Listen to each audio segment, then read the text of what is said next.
ശ്രീ പ്രകാശ് ബാരെ. പ്രകാശ് ബാരെ എന്ന് കേട്ടപ്പോൾ ഞാൻ ആദ്യം വിചാരിച്ചിരുന്ന വല്ല ഉത്തരേന്ത്യക്കാരനായിരിക്കുന്നതായിരുന്നു.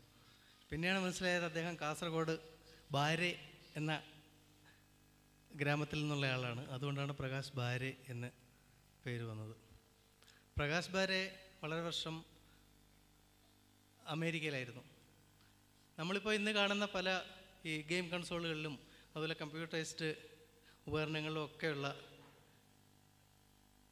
മൈക്രോ ചിപ്സ് പ്രൊസസ്സർ ഡിസൈൻ ചെയ്യുന്ന ഇലക്ട്രോണിക് എഞ്ചിനീയറാണ് അദ്ദേഹം.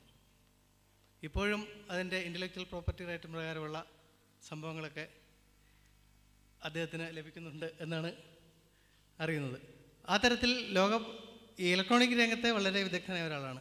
അതേസമയം പഠിക്കുന്ന കാലത്ത് കാലിക്കറ്റ് യൂണിവേഴ്സിറ്റിയിലെ ബെസ്റ്റ് ആക്ടറായിട്ടും അത്തരത്തിൽ കലാരംഗത്ത് വളരെ പേരെടുത്ത ആളുമാണ് അദ്ദേഹം.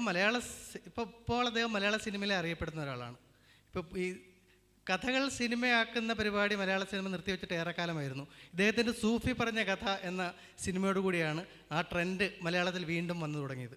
അതിനുശേഷം ജാനകി, കുട്ടികൾക്ക് വേണ്ടിയുള്ള ഒരുപാട് കുട്ടികളെ പങ്കെടുപ്പിച്ചുകൊണ്ട് അദ്ദേഹവും തമ്പി ആൻ്റണിയൊക്കെ അഭിനയിച്ച് അദ്ദേഹത്തിൻ്റെ സിലിക്കൺ മീഡിയ നിർമ്മിച്ച ചിത്രം ജാനകി.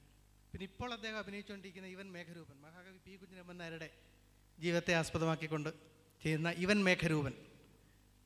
അതേപോലെ പാപ്പിലിയ ബുദ്ധ, അതിൻ്റെ പേരെന്താണ്, പപ്പീലിയ ബുദ്ധ. ആ പടം ഇപ്പോൾ നിർമ്മാണം നടന്നുകൊണ്ടിരിക്കുകയാണ്.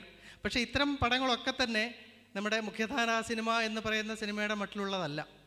സിനിമയെ ഗൗരവമായിട്ട് കാണുന്ന ഒരാളാണ് ശ്രീ പ്രകാശ് ബാരെ. അദ്ദേഹത്തെ പരിചയപ്പെടുത്താൻ കഴിഞ്ഞതിൽ സന്തോഷിക്കുന്നു. നന്ദി, നമസ്കാരം.